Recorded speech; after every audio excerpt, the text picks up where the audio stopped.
या ready. Yeah first of all guys, good to see you. Hustle season 4 इस बार आ चुका है बैक, और कहीं ना कहीं धमाका होने वाला है, क्योंकि कहीं ना कहीं जाता है कि वो सारे टैलेंट्स, वो सारे नुक्कड़ गली के बंदे में देखने मिलते हैं जो कहीं ना कहीं अपने टैलेंट को प्रेजेंट करना चाहते हैं।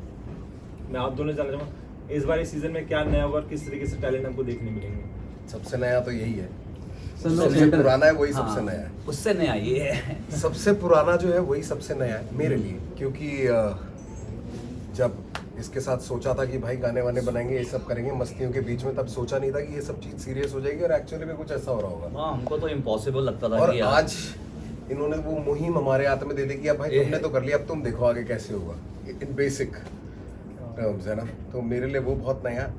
अपार्ट फ्रॉम दैट मुझे ये पता है कि एक आप ना, एक फ्रीडम होती है आपकी को जज के साथ। कई बार आप उसको ऑफेंड नहीं करना चाहते, कई बार आप उसकी किसी बात से सहमत नहीं होना चाहते, पर यहाँ पे आपको ये देखने को मिलेगा कि पहले तो हम ही डिस्कस कर रहे होते, भाई इसका ये कितना बढ़िया था ना, और ये बोल रहा था कि हाँ यार ये वाला पार्ट भी बहुत अच्छा था।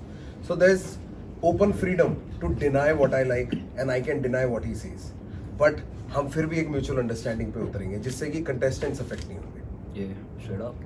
भाई जिस तरीके से बात करें हिप हॉप की, रैप की, जो अभी कल्चर यहाँ पर है, अभी जिस तरीके से देखा है, ये हसल किस तरीके से रिप्रेजेंट करना चाहता है इंडिया में, हिंदुस्तान में क्या दिखाना चाहता है कल्चर हसल लेकर आकर? यार जैसा है वैसा ही दिखाना चाहता है, कोई उनमें कोई बदलाव नहीं करता। हसल प्लेटफॉर्म देता है उन बच्चों को जो अपना खुद का लिखते हैं, जो अपनी कहानी बताना चाहते हैं। और ये शो एक ऐसा शो है जहाँ पे सब कुछ ओरिजिनल है, कुछ भी पहले से बना नहीं होता, सब कुछ वहाँ लोग बनाते हैं, बच्चे जो भी उन्होंने फील करा, जो भी वो जी के आए हैं। तो अपने आप में बहुत अनोखा शो है ये, और जब आप देखेंगे तो आपको पता चलेगा किस तरीके का टैलेंट यहाँ पे आया है और किस तरीके के अमेजिंग, मतलब हर गली में इतना आर्ट है ना हमारे हिंदुस्तान में, बस खोजने के और ऐसे प्लेटफॉर्म्स चाहिए। और मैं बहुत शुक्रगुजार हूँ कि MTV ने प्लेटफॉर्म बनाया और इन बच्चों को मौका मिल रहा है। क्योंकि हमारे टाइम में जब हम कर रहे थे तो मेरे ख्याल से इंटरनेट भी नहीं था उस वक्त इतना हमारे पास, और स्पॉटिफाई वगैरह ये तो बहुत दूर की चीज़ें थी, और हमको पैसे लेके म्यूज़िक ख़रीदना पड़ता था, पर प्यार इतना था कि हमने पैसे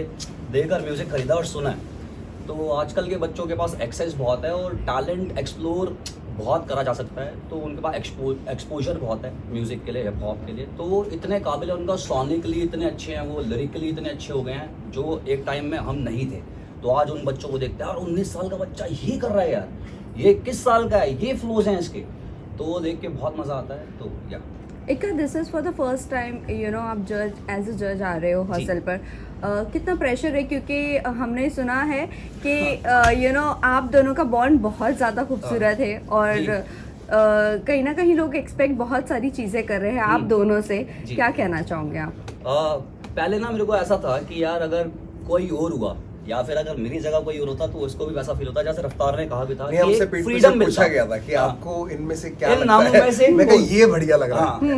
मैंने कहा देखो नाम सारे बढ़िया हैं, अगर रफ्तार होगा वहाँ बैठा मेरे साथ, तो मैं जैसे कि रफ्तार ने कही अभी बात कि फ्रीडम होती है, मैं कुछ भी कह सकता हूँ, तो वैसी वाली फ्रीडम है। और ना कह सकते एक दूसरे को बिना उस चीज से कि यार कोई बात बड़ी होगी, ना कह सकते एक दूसरे को, नहीं यार कि मेरे को ये चीज इसमें इतनी अच्छी नहीं लगी, अच्छा मैं समझता हूँ। तो वो बहुत जरूरी है, क्योंकि क्या होता है कि हमारे ईगो के बीच में कंटेस्टेंट पे पूरा ध्यान जाना चाहिए, उसका कुछ खराब नहीं होना चाहिए। और एक लौता शो है ये जहाँ पे जो आप कलाकार देख रहे हो उनका काम उन्हीं का किया हुआ है, वो गाने उन्होंने ही लिखे हैं, वो सुर ताल सब कुछ उनका है। तो उसी हफ्ते के अंदर उसको लिखना, याद करना, उस लायक तैयार होना कि वो ऐसे परफॉर्म कर रहे हैं जैसे पता नहीं पिछले साल से रिलीज कर रखा है, वो परफेक्शन ढूंढते हैं उस आर्टिस्ट में, कलाकार में। बेसिकली हमें एक बहुत अच्छा रैपर नहीं चाहिए, हमें एक बहुत अच्छा आर्टिस्ट चाहिए।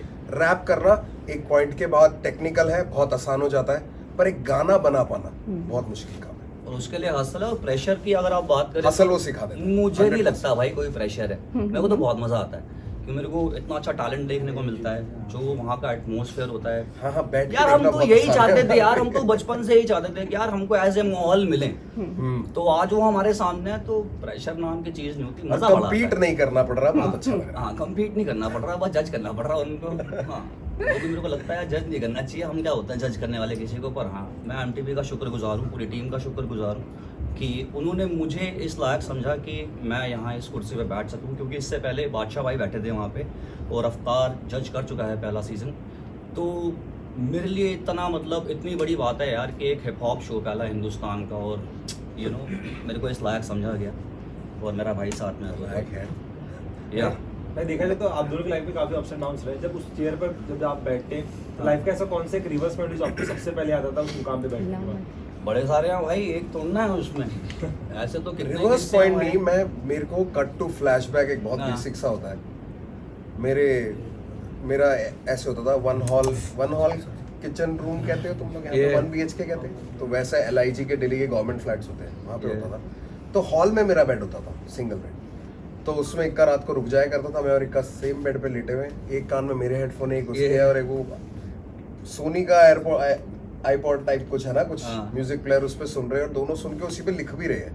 सो फ्रॉम दैट ये मुझे हिट तब हुआ जब हम वहाँ बैठे हुए थे और हमारे कान में वो जब हेडफोन्स लगाते हैं ताकि हम उनका म्यूजिक ध्यान से सुन सकें, तो मुझे एकदम से हिट हुआ कि एक ही लग रहा ये था है। और हमने वो एक एक लगा के सब लिखना और ये सपने देखे थे। हवा में तीर मारा था यार, यहाँ तक लग जाएगा नहीं पता था, पर लग गया तो बहुत खुशी है। वेल आप दोनों की अगर मैं बात करूँ 2016-17 में आपने आई थिंक सो साथ में प्रोजेक्ट किया था, उसके बाद अब साथ में आप कर रहे हो। सो कितना एक्साइटिंग आप लोगों के लिए है? बहुत ज़्यादा यार, जब भी हमको मौका मिलता है एक साथ काम इससे करने ज्यादा का तो मैं इसकी पप्पी लेके ही दिखा सकता हूँ एक्साइटमेंट। भला मुझे याद है, हम जब मेरे को याद है 2009 या 10 का टाइम था, और जब हमको पहली बार लगा कि यार हम ना मतलब कहीं चले गए, नाम नहीं लूंगा किसी इंसान का, बट हाँ अरे हाँ, अच्छा, और जब हम मिल के आए ना तो हमको लगा हम तो यार सुपरस्टार बन गए अब। 2009 की बात बता रहा हूँ मैं आपको, 2024 आज। तो इसने कहा भाई देख टीवी तो मैं ले आऊंगा अपने घर से, फ्रिज तू ले आइयो, हमारा एक दोस्त है लिल गोलू, बेड वो ले आएगा, और अब साथ में रहेंगे हम, और अब तो हम सुपरस्टार, अब तो टीवी पे ही आएंगे हम सीधा सीधा। तो वो सोचते हैं और आज वो टाइम हम याद करते हैं। तो मैं इतना कह रहा हूँ अच्छा गलत लगता है। फहमियाँ जो देख रहा है, मैं इतना बता रहा हूँ, गलत फहमियाँ होनी चाहिए। इतनी ये। गलत फहमियाँ पालो, उसमें से एक तो पालतू बनी जाती है, एक तो सच तब हो ही आती- जाती है भाई। 100%। हाँ वेल दीनू जेम्स भी है, और जानना चाहेंगे कि और कौन कौन जज है इस बार, और कौन नया है इक्का के अलावा भी? मैं नया हूँ। स्क्वाड बॉसेस में हमारे पास रागा है जमनाबाद से, दिल्ली का बहुत ही बेहतरीन रैपर, जो कि इस बार हमारा साथ देगा। और DMC हैं, EPR है, या दैट्स द फैमिली। कह चुके। ये तो यही फैमिली है इस बार। भाई, देखा जाए तो इस बार पहली बार एक ऐसी मुहिम चली कि जनता चुनेगी जज। जी। तो आप उसके लिए क्या कहना चाहेंगे, जनता को जितना सारा प्यार देती है? भाई बहुत धन्यवाद। हाँ, क्योंकि जनता मैं तो- जनार्दन है भाई, भाई वही उस है time सब कुछ, हम माँ सोच बाप। रहे थे कि हम मतलब देखो, इच्छा तो होती है। ये जब वो पोस्ट डाला, मैंने कहा यार मैं भी डाल ही दूं क्या, शेयर करते हुए कि चीतो लगो जरा वोट करो। ये फिर ये भी होता है कि यार मैं कैसे मांगू यार, कितना अजीब लगेगा, अगर ये खुद चाहते होंगे तो कर लेंगे। Straight up। एंड लकीली मैंने अपना नाम पढ़ा भी बहुत, बिना बोले उन्होंने कर दिया भाई। हाईएस्ट डिमांड थी भाई रफ्तार के नाम की, ये रफ्तार चाहिए। एक के का तो कंफर्म था। हाँ, नहीं तो ये मुझे ढूंढ रहे थे। सफल नहीं है ये सीजन इसके बिना, और मुझे लगता भी नहीं कि इसके बिना हिप हॉप सफल हो सकता है हिंदुस्तान का। दिस व्हाट आई फील कि अगर रफ्तार है तो हिप हॉप है। या रफ्तार, आपने इक्का को तो चूज किया, आपको जो ऑप्शन दिया गया था, और कौन से 2 ऑप्शन दिए गए थे जिससे आपने डिनाई किया, और मैं आपको तुम्हें- चाहिए इक्का के हाँ, अलावा मैं भी तुम्हें वो नया आए? टाइटल दूंगा ही नहीं यूट्यूब के हाँ। लिए। मैं दूंगा रफ्तार ही ने नहीं। किया टाइटल मना। तो यही रहेगा, हसल पे आए रफ्तार और हाँ, इक्का। रफ्तार ने किया टाइटल मना नहीं देने भाई। 2 बड़े सुपरस्टार्स को। नहीं, लेकिन फिर भी आपको अगर इक्का नहीं होता, कोई और होता, तो भी Eminem। आप किसको? Eminem। Any Kendrick special Lamar। Thing? Any special thing?